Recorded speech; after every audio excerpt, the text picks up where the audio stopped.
It's not common to see in a city hotel where heads of states, presidents, prime ministers, royalties, they come and stay in the hotel, to see in their garden where you have kids playing with the goat. Hadika means garden in Arabic, and our goal is to add gardening and promote sustainable living to everyone in the Gulf.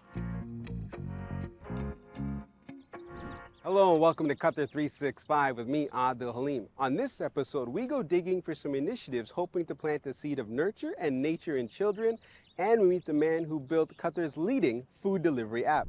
But first, we're at the award-winning Ritz-Carlton Doha, where Laila Humaira looks at how the hotel built a city garden while also satisfying a growing appetite for farm-to-table dining experiences. Goats, ducks, geese, and turkey. It's not what you'd usually find in the middle of a city, let alone a 5-star luxury hotel. But here at the award-winning Ritz-Carlton Doha, a team led by General Manager Carlo Giavacchia is redefining luxurious city escapes and the concept of farm stay by combining the best of both worlds. It's not common to see in a city hotel where heads of states, presidents, prime ministers, royalties, they come and stay in the hotel, to see in their garden where you have kids playing with the goat. Today, the farm is doing so well that some of the animals, like the goats and turkey, have given birth to offspring and laid eggs.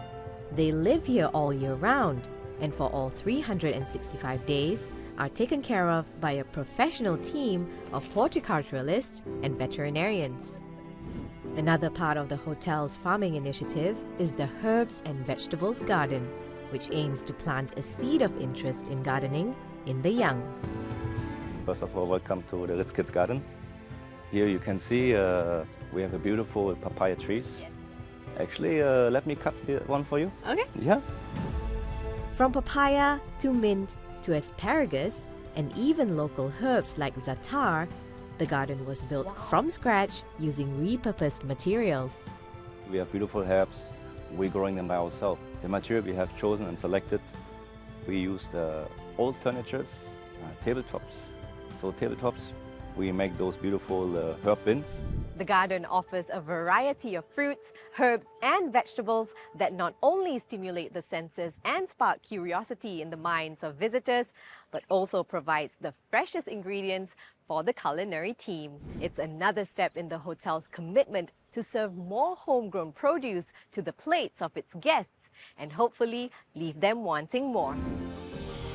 Farmer's Branch definitely is not something new as a concept, but how it is executed here and how it is kept authentic. Many kids, they don't know how the fresh basil looks like, or how the oregano looks like, how many other ingredients look like. So they can pick the cherry tomatoes there, they can pick the fresh herbs.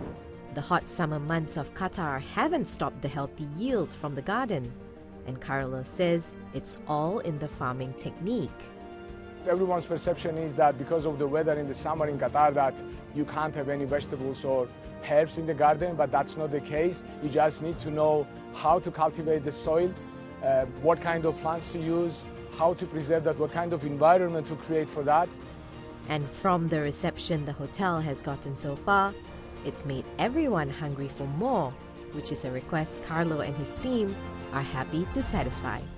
I already see that there is a demand from our clientele to enlarge our farm, and we will be doubling its size and we will be doubling the species. The good thing with our resort is we have a massive land and sky's the limit.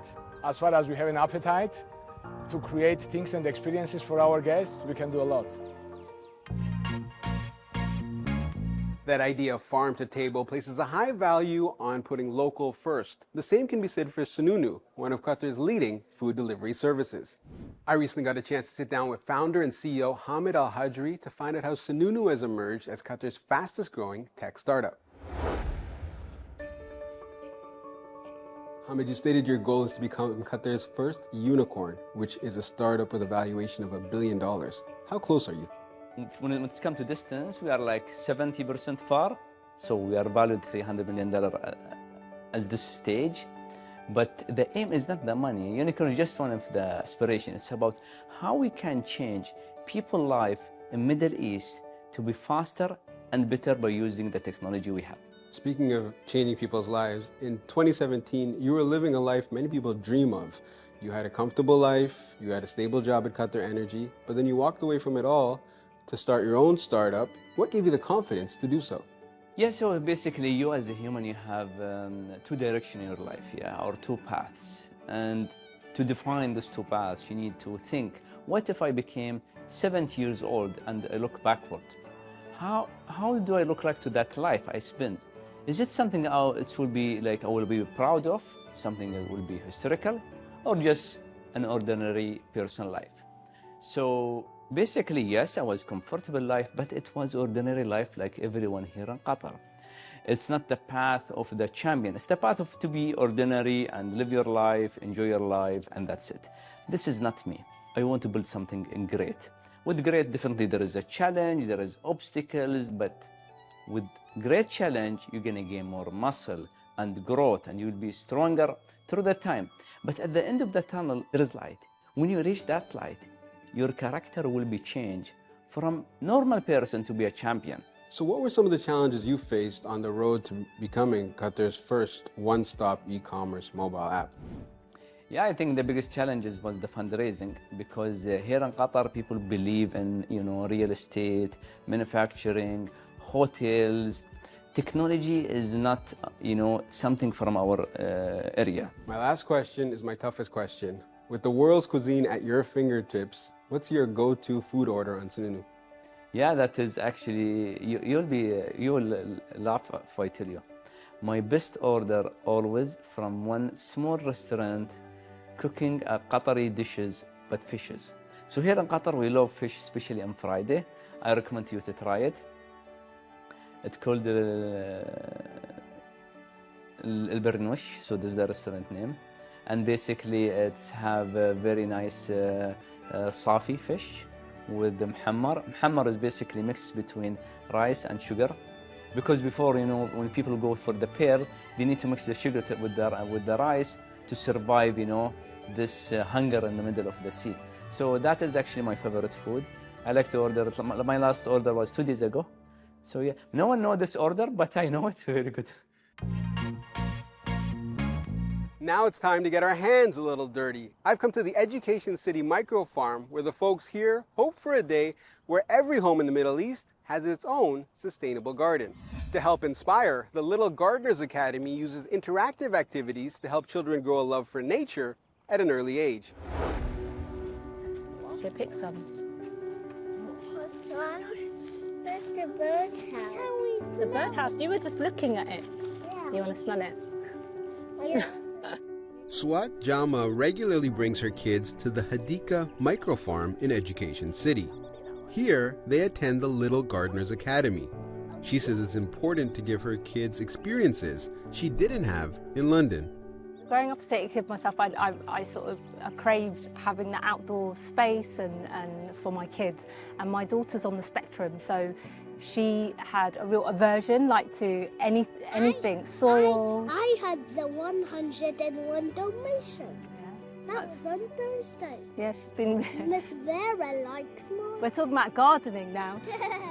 So when we first started coming, she really had a problem with just being in the space entirely. So instead of giving up, I was like, no, I'm going to help get her through this slowly, and now we're here all the time. I didn't want them to be in front of a screen. It's not conducive to my daughter's diagnosis as well.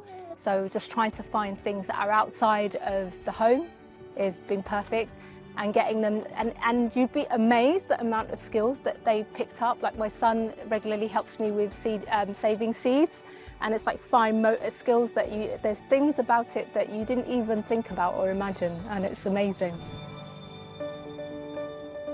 The seasonal Little Gardeners Academy is the brainchild of agricultural engineer Vicky Dalmalu, who co-founded Hadika in 2020.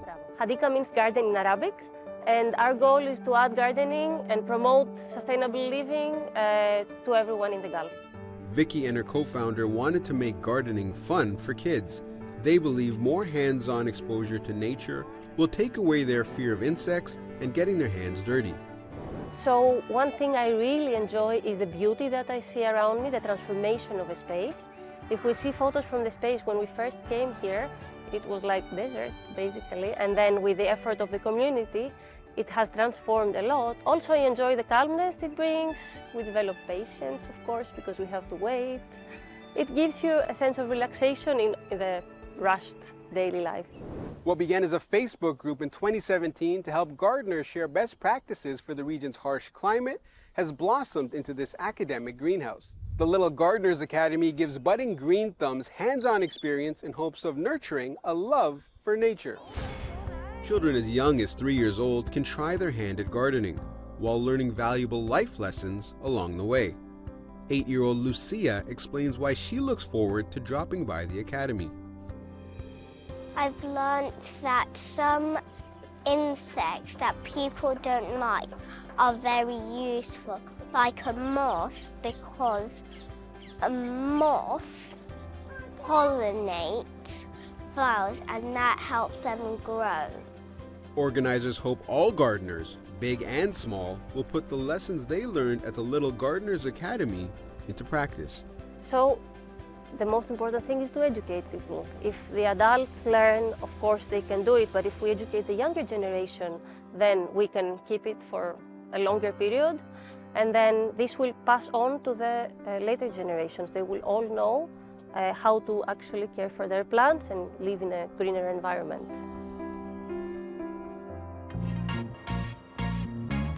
From five-star hotels to little gardeners, farm to table was a common theme on this episode. We hope you enjoyed this peek beneath the surface, but that's all the time we have for now. For more, check out Euronews.com and connect with us through our hashtag. Thanks for watching, and we'll see you next time on Qatar 365.